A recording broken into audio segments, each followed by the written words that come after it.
if you look at history, and there is a science called paleoclimatology, the levels of carbon dioxide on the planet have been significantly above 420 parts per million. Actually, they've gone up into the thousands, and at that time, the planet was lush. It was like a big jungle because carbon dioxide is the food for plants, and it certainly didn't kill anything.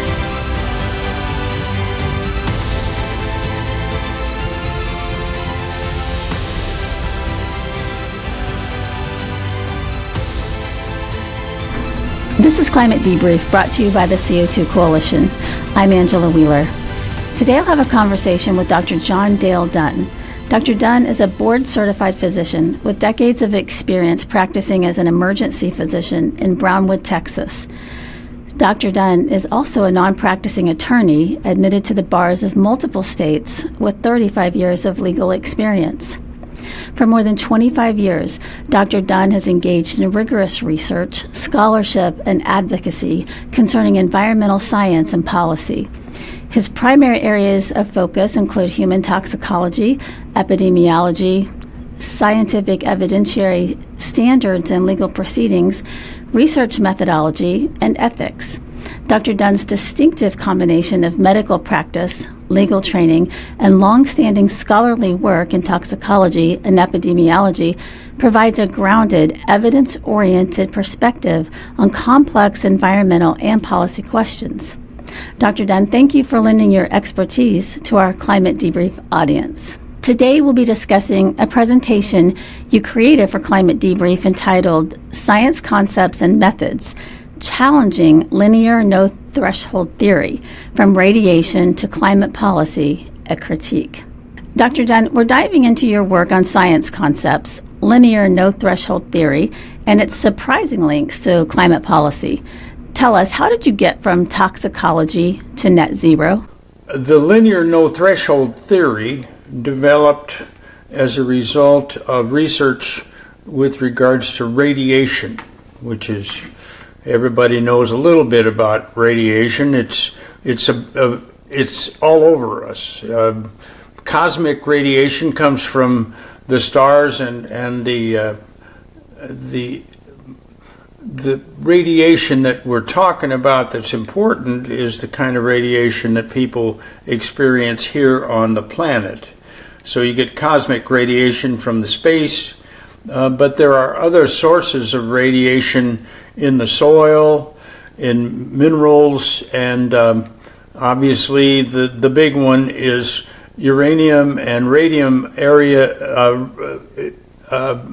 and the exposure to radiation is something that can produce dangerous changes in the body because radiation can damage. There are three basic forms of radiation. The study of linear no-threshold was a radiation study, and it was done originally with fruit flies because they have rapid reproductive patterns, and you can study things that happen to fruit flies if you expose them to radiation. The problem is that linear no-threshold was the result of cheating in radiation biophysics, which is the study of the effect of radiation on human and other living things. And a guy named Herman Mueller started off doing radiation theory studies on fruit flies because he wanted to show that radiation might be the mechanism to produce evolution, which requires a certain amount of change in genetic material in living things. And what he claimed in his research was there was no threshold that any amount of exposure to radiation produces impacts on the human body or the human organism, and that no threshold theory was used to produce a pattern of regulatory activity that started with the idea that there is no safe level of radiation. It became a theory that was used for toxicology in general, so that if you could find some kind of damage from any level of exposure, a high level obviously is the one that you're looking at, then toxicologists said, well, that must mean that there is no safe level. There's going to be an impact from anything that we consider to be a toxin, all the way down to net zero, which is the goal of regulatory activity with regards to things that are deemed to be toxins, whether it be radiation or, in the case of other kinds of things, small particles in the air, ozone. Non-threshold theory, the linear non-threshold theory, has been a basic, and it's combined with another thing that... In your presentation, you mentioned Paracelsus and his famous principle, the dose makes the poison. How does his 16th century insight still hold up against modern risk models? Paracelsus was a physician in the way that a 16th century physician could be. They didn't know a whole lot of things about a lot of things, but Paracelsus studied the question of what harms people. Doses make the poison is what he concluded, because what he found was that at certain levels of exposure there isn't any effect that he could see, and at higher levels it was evident that there are things that cause damage. Paracelsus gave us what was and still is the basic idea in toxicology. Yes, there is a threshold. Below that threshold, the toxin that you're studying certainly is not going to cause any damage. And above the threshold, when you find a damaging level, it's based upon the dose or the exposure of that particular toxin to whatever you're studying, whether it be bugs or birds or human beings. You describe linear no-threshold theory as assuming harm at any dose if it's harmful at high doses. Can you explain in plain terms why you call this approach junk science? And please give an example of where it originated. It doesn't take a lot of brains to say that, a high level of exposure to something may cause damage, and toxicology is all about the study of what's causing damage. But the junk science part is to say there isn't any level that's acceptable, so that you can regulate something all the way down to zero, even though there are obviously levels where an individual thing that you're studying that might be toxic at a high level are not going to be toxic at all. And I'll give you a good example. Dust in the air is not toxic in the ambient levels that we have in the atmosphere. But a whole junk science theory developed around the idea that all you have to do is have some amount of small particles in the air and you will get some effect that is horrific. So they claimed that the small particle levels in the air in the United States were killing more than 300,000 people a year. Annual death rate that's almost equal to the death rate caused by cancer. And that's just plain junk science. There is no way that the ambient small particle levels were justified. They justified that kind of a claim. But they did what amounts to nothing more than cheating on population studies in order to make the claim, and then they could push for the regulations. Hormesis flips the script. Low doses can actually be beneficial. What kind of real biological examples have convinced you that hormesis is more accurate than linear no-threshold theory for many exposures? Hormesis is a unique aspect of toxicology study because there were a lot of toxicologists that didn't even worry about whether there was a hormesis level. But I'll just give you the one that has to do with radiation. In fact, low levels of radiation exposure reduce the number of people that get cancer that is attributable to radiation. So, in fact, there are certain levels of radiation that are not necessarily just not toxic, not damaging, but in fact, they may have an impact on the cells of the body that increase the resistance to the development of cancer. And that's where a hormetic level appears.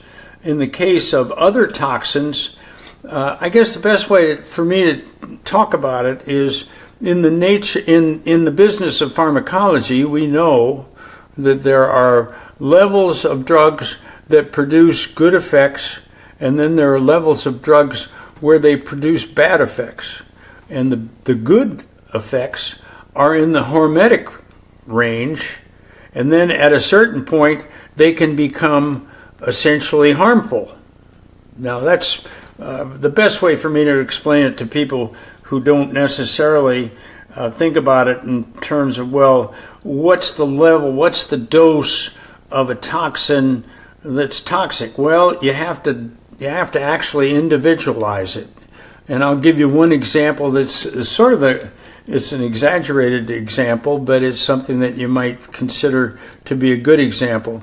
Obviously, there's a proper level of water in your body. If you get, for some reason, obsessed about drinking water and you drink too much water, the amount of water in your body can increase to the point where it causes a brain dysfunction that is produced by what is nothing more than over-soaking the brain tissue. So that's a good example of something that you normally wouldn't think of as toxic at all, but at a certain level of exposure, the amount is enough to cause damage. Looking at this conceptual diagram comparing linear no-threshold theory, hormesis, threshold, and other curves, what does the epidemiological evidence actually show at very low doses of radiation or stressors, and why does hormesis fit the data better? Well, the epidemiological evidence is, we have first of all understand what epidemiology is. It's a study of populations, and you can study populations in an uncontrolled manner, or you can study populations in a controlled manner. The population studies that the junk scientists like to work in are the population studies that are uncontrolled. So what you do is you gather data on a population in a particular geographic area, let's say the country of the United States or the state of Texas or whatever you want to do. And then what you do is find out what their ambient levels of exposure are, or what their levels of exposure are by what they eat, or what may be the particular toxin that you're studying, something that's in the water, or something that's in the air, or something that's in the food supply, okay? So doing the study, you try to match up exposures for this population that's uncontrolled, it's just out there, and then you look for death rates. Well, in the range of what you call randomness, there's a certain death rate that you can expect when it's out of order. For example, if it varies a little bit above or below the death rate that should be for that population, that's just the result of what is known in the business as randomness. If you try to find data where the random variation in the death rate is elevated, and then match it up with what you say is the toxin that you're studying to see whether it causes an increase in the death rate, you can easily do that. And if you're a cheater, what you can do it is find it in small amounts that are more than the regular rate of death, and then you can point to that as proof that there is a lethal effect of a particular toxin.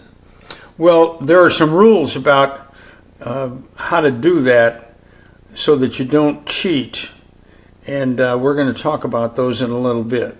Hormesis is nothing more than identifying the area of dosage or exposure where it appears that there's a beneficial effect of something that at other levels is toxic. And the perfect example is radiation. Low levels of radiation are actually healthy and reduce the rate of cancer in the studied population, where you know for a fact that excessive doses of radiation clearly produce cancer. Dr. Dunn, here you draw a direct parallel. Net zero treats CO2 emissions the same way linear no threshold theory treats radiation, no safe level. How did this zero tolerance mindset migrate from radiation policy into climate change discussions? Think about this. Carbon dioxide is essential for life. For anybody to say it's a toxin is to say, whoa. You're telling me that the essential element or the essential molecule for plant growth, which is what we depend on in order to live, is toxic? Well, I guess maybe then we might as well just close it all up and shut down the human population, because they're all dependent upon what happens with regards to carbon dioxide. So instead, what we could do, maybe if we were sensible, we could say, okay, we know that CO2 is present in the air in what is called a trace amount. It's less than 1%, 0.04%, which is 400 parts per million, and it's slightly above that now. And there was a point in time, not long ago, when it was down in the range of the high 200s, low 300s, which is critical almost to the point where plants can't survive. It's not enough carbon dioxide in the air for them to be able to grow. So the level where it's essential and you can't go any lower is around 300 parts per million. Well, we're up to 420 parts per million, and the whole crisis of carbon dioxide emissions is built on the theory that if carbon dioxide increases, it's going to cause the planet to get warmer. And the carbon dioxide that we're talking about is the same carbon dioxide that is very helpful if you pump it up to 800 to 1,000 parts per million in greenhouses. Makes plants grow better. And at that level, there is no kind of toxic effect on humans. So the only thing that can happen that will make the regulatory crazies get nutty is they say, okay, yeah, but once it gets past 400, it's going to start the planet to warming. And we know that because of what's called the greenhouse gas effect. And so we need to make sure that carbon dioxide does not go above a certain level. Otherwise, the planet's going to boil over and we're all going to die. Well, if you look at history, and there is a science called paleoclimatology. Looking back at the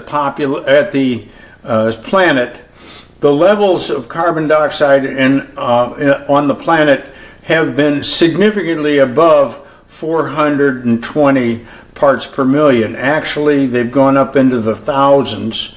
And at that time, the planet was lush. It was like a big jungle because carbon dioxide is the food for plants. And it certainly didn't kill anything.